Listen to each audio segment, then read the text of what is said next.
सभी प्यारे दोस्तों को नमस्कार। मैं सुभाष नोवार स्वागत करता हूं आपके परवार टॉप ट्रेंडिंग स्टडी पर। प्यारे दोस्तों, इस वीडियो में हम फिजिक्स के इंपॉर्टेंट न्यूमेरिकल्स को करेंगे जो आपकी परीक्षा के लिए वेरी इंपॉर्टेंट रहेंगे। कल से आपकी परीक्षाएं शुरू हो रही हैं, तो ये वीडियो आपके लिए बहुत इंपॉर्टेंट है। शुरू करते हैं। पहला क्वेश्चन है, 20 केजी द्रव्यमान वाले एक वस्तु को 20 सेकंड में 5 मीटर की ऊंचाई तक उठाया जाता है, तो आवश्यक शक्ति क्या होगी? जी का मान दे रखा है 10 मीटर पर सेकंड। देखो, इस तरीके के क्वेश्चन को कैसे करना है। पहली बात, आपको निकालना क्या क्या क्या दे रखा है, मैं आपको बिल्कुल क्लियर बताऊंगा क्या क्या दे रखा है। पूरा वो आपको परीक्षा में उस तरीके से नहीं करना है, सीधा सूत्र लगाना और फटाफट काट के और टिक कर देना उसको, ठीक है। जैसे एम दे रखा है, एम है 20 केजी, टी दे रखा है 20 सेकंड, ठीक। और एच दे रखा है 5 मीटर, जी का मान है 10 मीटर पर सेकंड स्क्वायर, ठीक है। हमें निकालना क्या है, हमें निकालना है पी का मान निकालना है। किसका? पी का। देखो, पी बराबर क्या होता है, डब्ल्यू अपॉन टी। मैं करा चुका हूं आपको क्वेश्चन ऐसे, लेकिन आप भूल गए होंगे, रिवीजन करा रहा हूं। तो अब हमें डब्ल्यू तो दे नहीं रखा, डब्ल्यू का मान निकालना पड़ेगा। डब्ल्यू बराबर एम जी एच। एम का मान कितना है? 20। जी का मान कितना है? जी का मान है 10। और एच का मान क्या है? एच का मान है 5 मीटर। करो, 1000 हो गया। 1000 क्या? जूल। कार्य का मात्रक क्या होता है? जूल। ध्यान रखना है, आता है तो डब्ल्यू कितना निकल आया? 1000। यहां रख दो भाई, पी बराबर 1000। टी का मान कितना है? 20 सेकंड। इससे ये कट गया, 2 से ये कट गया, 50 वाट। तो पी का मान कितना है भाई? दिख रहा है ना, पी का मान आया 50 वाट। पावर, शक्ति का मात्रा क्या होता है? वॉट होता है, ठीक है। तो आपका कौन सा सही हो जाएगा? ऑप्शन ए सही है। ऑप्शन ए सही हो जाएगा, ऑप्शन ए सही है, ठीक। नेक्स्ट क्वेश्चन है, यदि किसी निकाय का वेग 4 गुना बढ़ाया जाता है तो इसकी गतिज ऊर्जा डैश बढ़ जाती है। ये यदि किसी निकाय का वेग 4 गुना बढ़ा दिया जाता है, पहले क्या वेग था? v1 था। फिर बाद में क्या हो गया? वेग क्या था? पहले v1 था, और बाद में क्या हो गया? जब वेग 4 गुना बढ़ा दिया गया तो क्या हो गया? 4v1 हो गया बाद में, ठीक है। 4v1। अच्छा, तो क्या पूछ रहा है? गतिज ऊर्जा और डिफरेंस पूछ रहा है। कुछ नहीं करना, E1 बराबर हाफ mv²। जब v1 वेग था, ठीक है, v रख लो यार, v1 क्यों रख लो, v रख लो, v था, ठीक है। तो हाफ mv²। E2 क्या हो जाएगा? E2 हो जाएगा, जब 4 गुना बढ़ा दिया गया तो हाफ m4v का होल स्क्वायर। कितना हो जाएगा? 1/2 m16v²। अब जो 1/2 mv² है, इसकी जगह पे हम E1 को रख सकते हैं, रख सकते हैं। E2 बराबर 16 ये आ जाएगा। ये 1/2 m और v² है, 1/2 mv² की जगह पे E1 आ जाएगा, तो 16 E1। तो क्या हुआ? 16 गुना बढ़ गई, तो ऑप्शन ए सही हो जाएगा। ऑप्शन ए आपका सही हो जाएगा। समझ में आ गया? दोबारा बताऊं, एक मिनट। देखो देख रखा है, यदि किसी निकाय का वेग 4 गुना बढ़ा दिया जाए, पहले क्या था, v था, बाद में बढ़ा दिया 4 गुना, 4v हो गया। पहले क्या ऊर्जा रही होगी, गतिज ऊर्जा, E1 बराबर half M V square, E2 half M 4 गुना बढ़ा दी, 4v का होल स्क्वायर हो गया। तो क्या आया, 4 चौक 16, 16v स्क्वायर। तो 1/2 जो एम वी स्क्वायर है उसकी जगह पे E1 रख दिया, इससे इक्वेशन नंबर 1 से, ठीक है। तो E2 इक्वल टू 16E1। तो क्या आ गया कि E2 जो गतिज ऊर्जा में जो परिवर्तन हुआ, पहले जो ऊर्जा थी उस गतिज ऊर्जा थी उससे 16 गुना बढ़ गया, ठीक है, समझ में आ गया होगा। ओके, नेक्स्ट क्वेश्चन है, एक निकाय त्वरण ए के साथ एक वृत्ताकार पथ में घूम रहा है। यदि निकाय की गति को प्रारंभिक मान से 4 गुना तक बढ़ा दिया जाए, किसको, गति को बढ़ा रहे 4 गुना तक, तो त्वरण क्या होगा, ये आपको बताना है। तो कोणीय त्वरण बराबर क्या होता है, पहली बात आपको पता होना चाहिए, कोणीय त्वरण बराबर क्या होता है। हमने मान लिया कोणीय त्वरण ए है, ठीक है, तो A1 की वैल्यू कितनी है, कोणीय त्वरण बोला है ना, इसमें प्रारंभिक मान से 4 गुना बढ़ा दिया जाता है, तो v square upon R, v square upon R, equation 1। अब ये ले लिया, मान लिया A2, वैसे AC से डिनोट करते हैं, लेकिन किस लिए, उसमें हमें लिखना थोड़ी है, हमें तो ठीक ही तो करना है, तो हमें सहूलियत आपकी समझ में आना चाहिए, कहने का मतलब ये है। AC से डिनोट करते हैं कोणीय त्वरण को, लेकिन ये हमने A2 मान लिया, A2 v स्क्वायर, क्या प्रारंभिक मान से 4 गुना, 4 गुना बढ़ा रहे हैं, तो 4v स्क्वायर हो गया बटे आर, ठीक है। तो 4 चौक 16, 4 गुना, ओके सॉरी, 4v बट का होल स्क्वायर हो जाएगा, है ना। तो क्या हो जाएगा, 16v square upon are, A2 का मान, A2 बराबर 16 ये है, v square upon R, equation number 1 से A1, क्या मतलब हुआ, 16 गुना बढ़ जाएगा, 16 गुना, इसमें 16 ए के बराबर हो जाएगा, ठीक है, 16 तो क्या आंसर आएगा, सी ऑप्शन अपना सही हो जाएगा, सी ऑप्शन अपना सही है, ठीक है। ओके, एक नेक्स्ट क्वेश्चन है, बराबर द्रव्यमान वाले दो पदार्थ समान गति से क्रमशः R1 और R2 वृत्ताकार पथ में घूमते हैं, तो उनके केंद्र विमुख बलों का अनुपात क्या है, ये आपको बताना है। ऐसे क्वेश्चन आते हैं, दिमाग खराब हो जाता है ना, लेकिन इन क्वेश्चनों को कुछ भी नहीं, मैं बताता हूं। देखो, माना बल क्या है, F है, जो केंद्रीय विमुख बल है वो क्या है, F है।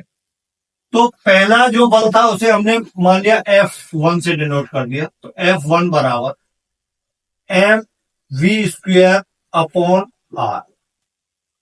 तो यहां क्या दे रखा है, त्रिज्या क्या दे रखी है, R1 और R2 दे रखे, R1 और R2, तो इसको हमने R1 मान, R1 और R2, बाकी सभी जैसे M और V वही रहेगा। F2 क्या हो जाएगा, mv स्क्वायर अपॉन R2, ये दे रखा है। रेशियो निकालना है, क्यों, रेशियो में ही दे रखा है दोनों चीजें।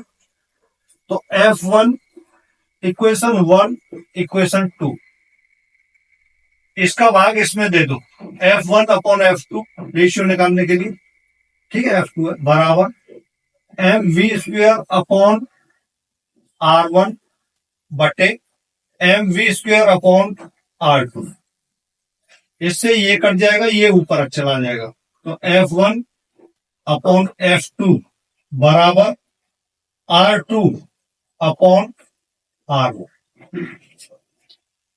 देख रहा है ना, F1 upon F2 equal to R2 upon R1, ये आपकी समझ में आ गया होगा, ठीक है।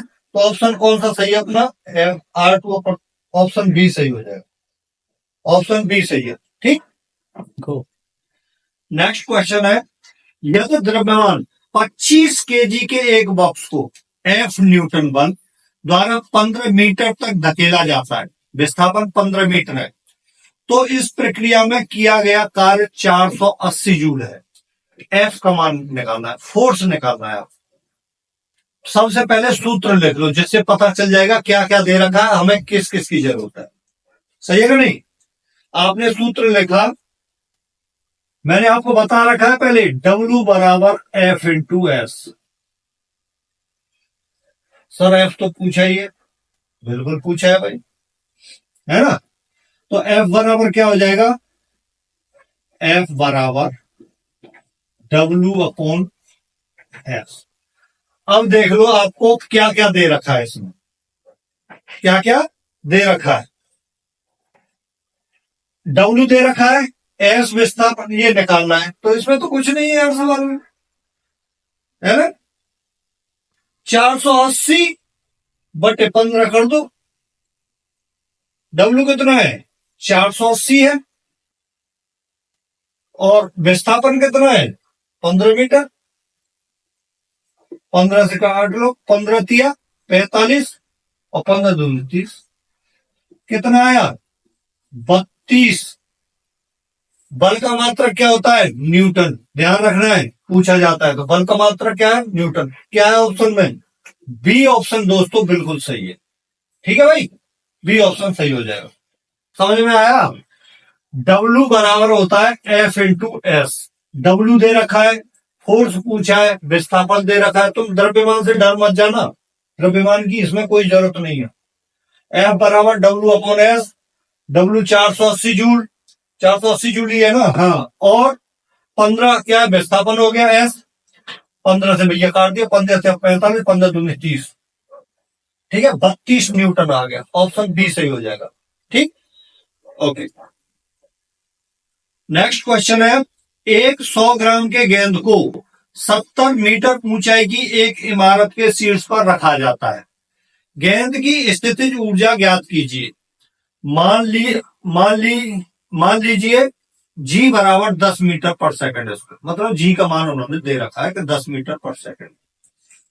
तो आपको क्या स्थिति, गेंद की स्थितिज ऊर्जा बतानी है, तो इसमें तो कुछ है ही नहीं क्वेश्चन में। जैसे दे रखा है एक 100 ग्राम की गेंद को, एम बराबर 100 ग्राम, इसको केजी में किया तो 100 बटे 1000 कितना आया? 0.1 केजी। ठीक है, ओके। 70 मीटर की ऊंचाई तक एच बराबर 70,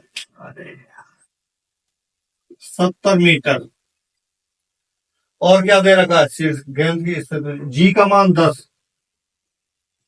10 मीटर पर सेकंड स्क्वायर।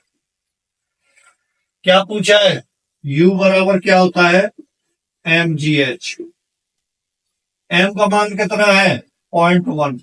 ध्यान रखना है एग्जाम में कहीं ग्राम दे रखा है, केजी में कन्वर्ट कर लेना उसको। g का मान कितना है? 10। h का मान कितना है? 70। तो कितना आ गया? इससे ये चला जाएगा, 10 ये चला ही जाएगा। 70 क्या? जूल। जे जूल हो गया, 70 जूल। ठीक है, ऑप्शन में है, ऑप्शन ए सही है। ऑप्शन ए सही हो जाएगा, ऑप्शन ए सही है। ठीक है, ओके। नेक्स्ट क्वेश्चन है, 30 किलोमीटर प्रति घंटा के वेग के साथ चलने वाली ट्रेन में 52,000 जूल की गतिज ऊर्जा होती है। जब ट्रेन का वेग 60 किलोमीटर पर आवर्स तक बढ़ाया जाता है तो किया जाने वाला कार्य आपको बताना है। देखो, ये क्वेश्चन जब थोड़ा हार्ड क्वेश्चन रखेगा उसके लिए है ये क्वेश्चन, यदि आता है। और इसमें क्या है, आपको ट्रिक से करना है ये क्वेश्चन। यदि आप पूरा इसको एक्सप्लेन करने में लगे रहोगे ना गुणा भाग, तो गुणा भाग में ही रह जाओ। इसको किस तरीके से करना है वो बताता हूं। देखो क्या दे रखा है, 30 किलोमीटर प्रति घंटा के वेग से चलने वाली, तो क्या है? U बराबर 30 किलोमीटर पर आवर्स। v बराबर जो अंतिम वेग है 60 किलोमीटर पर आवर। क्या पूछा है? तो किया जाने वाला कार्य। ऐसे क्वेश्चनों में क्या करना है? किया जाने वाला कार्य W बराबर जो अंतिम ऊर्जा है, अंतिम ऊर्जा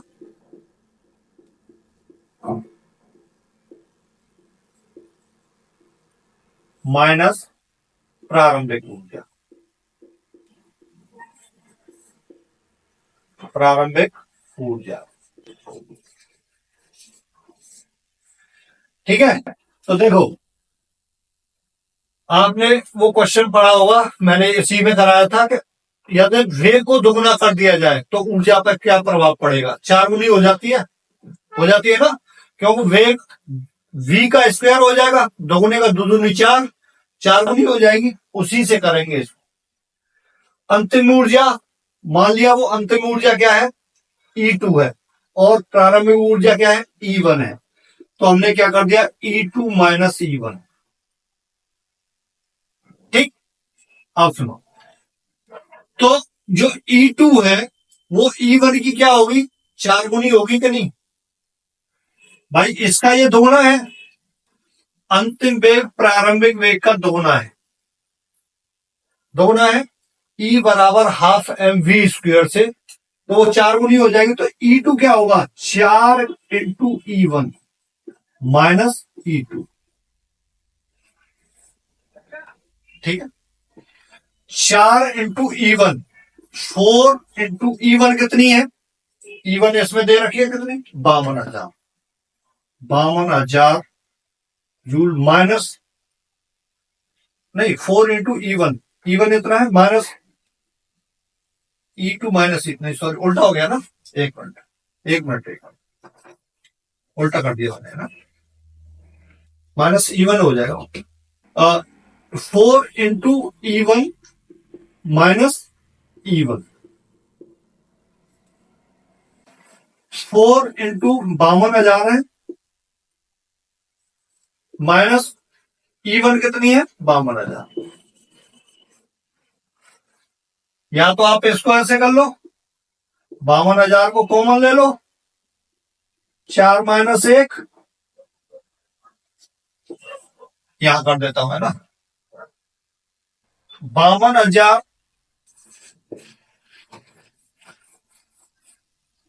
5 2 इंटू 3 कर लो, 0 0 0, 3 दूनी 6 और 5 या 15 है ऑप्शन में कहीं?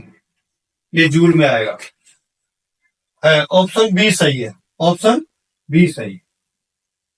ठीक है, दोबारा बताता हूं इस क्वेश्चन को। देखो, प्रारंभिक वेग 30 किलोमीटर पर सेकंड किलोमीटर पर आवर से था, बाद में 60 किलोमीटर पर आवर हो गया, मतलब दोगुना हो गया। तो हमने जो हमारी गतिज ऊर्जा है उस पर क्या प्रभाव पड़ेगा कि भाई वो 4 गुनी हो जाएगी, 4 गुनी हो जाएगी। तो वर्क जो है वो क्या? अंतिम ऊर्जा माइनस प्रारंभिक ऊर्जा होता है। तो E2 माइनस E1 हो जाएगा। E2 की जगह पे हम 4 गुनी हो गई ऊर्जा, तो 4E1 रख देंगे माइनस E1, 4 गुणा 52,000, E1 दे रखा है आपको 52,000 जूल, माइनस 52,000, 52,000 कॉमन ले लिया, 4 माइनस 1 3, 3 का गुणा इसमें कर दिया, इतना आंसर आ गया। बी ऑप्शन सही है। ठीक है, समझ में आ गया वो। ओके, नेक्स्ट क्वेश्चन है, ये इंपॉर्टेंट क्वेश्चन है, सभी इंपॉर्टेंट है, ध्यान रखना। और ये मैंने ऐसा क्वेश्चन पहले जितने भी क्लासें ली है उनमें कराया नहीं है, अलग से क्वेश्चन है। एक क्रिकेट बॉल को 30 मीटर पर सेकंड की गति से फेंका जाता है, यदि जी बराबर 10 मीटर पर सेकंड स्क्वायर है तो क्षैतिज सतह पर गेंद की अधिकतम सीमा क्या होगी, ये आपको बताना। देखो शॉर्ट में बताऊंगा, इस समय परीक्षा कल से स्टार्ट है, कोई फालतू वो नहीं, सीधा बता देता हूं। यू बराबर दे रखा है, यू बराबर 30 मीटर पर सेकंड, ठीक है, और जी का मान दे रखा है 10 मीटर पर सेकंड स्क्वायर, है ना। तो क्या होता है, देखो आर मैक्सिमम बराबर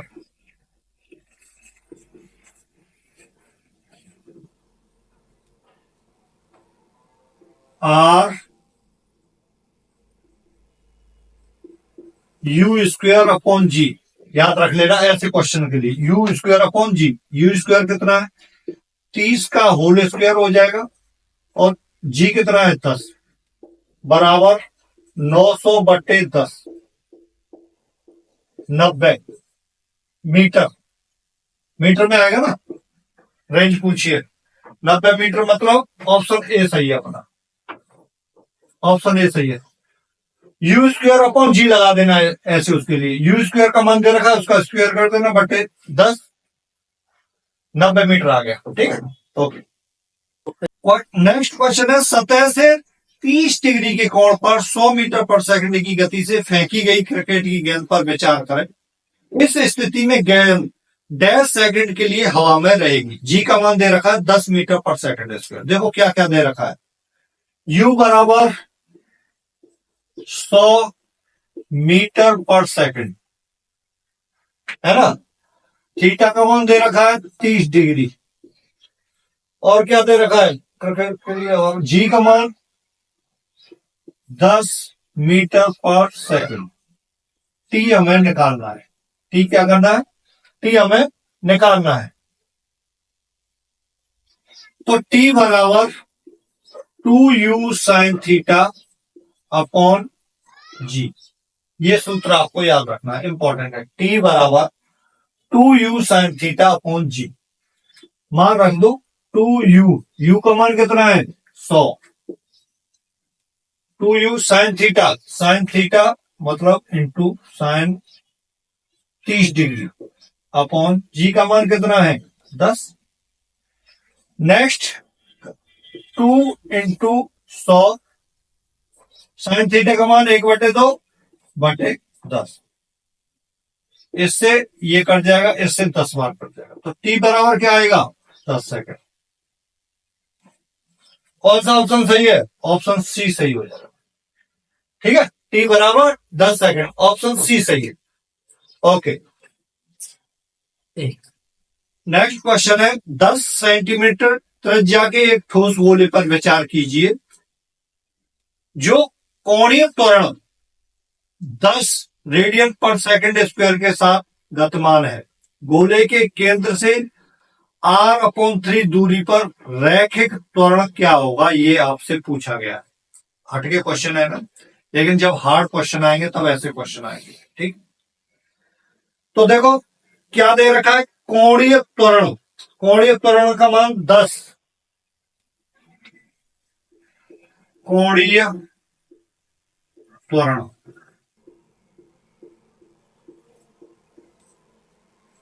कोणीय त्वरण का मान है 10, आर दे रखी है आपको 10 सेंटीमीटर, 10 सेंटीमीटर, इसको मीटर में कन्वर्ट कर लेंगे, 10 सेंटीमीटर 0.1 मीटर हो जाएगा, है ना। गोले के केंद्र से r/3 दूरी पर रैखिक त्वरण क्या होगा, तो त्वरण बराबर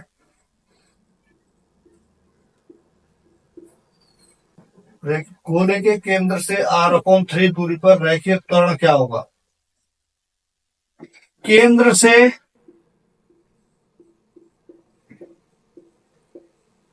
दूरी गुणा त्वरण बराबर केंद्र से दूरी गुणा कोणीय त्वरण होता है, कोणीय त्वरण।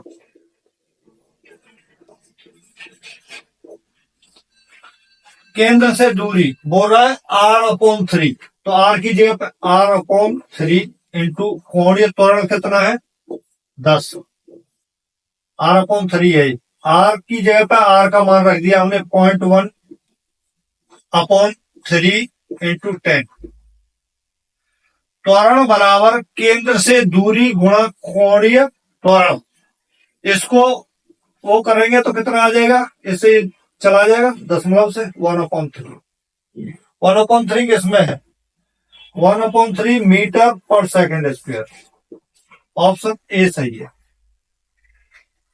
ठीक है। आपको ध्यान रखना, त्वरण बराबर केंद्र से दूरी गुणा कोणीय त्वरण, r/3 केंद्र से दूरी कितनी दे रखी है इसमें, गोले के केंद्र से दूरी r/3 है, तो r/3 इंटू कोणीय त्वरण कितना है 10 है। आर की जगह पे आर का मान 0.1 इंटू 10 ये हो गया। ठीक है, चलो आज इतने क्वेश्चन ही काफी है, दूसरी वीडियो में और क्वेश्चन लेते हैं। और मैं लगभग फिजिक्स के क्वेश्चन जितने भी मुझे मिलते हैं, देखो मैं कितने करा पाता हूँ, एक और वीडियो शाम तक आएगी, है ना, जितने क्वेश्चन मिलेंगे तो वो आपके लिए हो सकता है बड़ी वीडियो मिले आपको, तो उसमें आप पक्का देखना। और कल से आपके एग्जाम शुरू हो रहे हैं, तो उसके लिए आपको बेस्ट ऑफ लक, है ना, बढ़िया तरह एग्जाम करना, अपनी तरफ से पूरा एफर्ट लगाना, घबराने की जरूरत नहीं है। ठीक है, अपनी तरफ से सब कोशिश करते हैं, अच्छी कोशिश करते हैं। ठीक है, फिर चलो, ओके।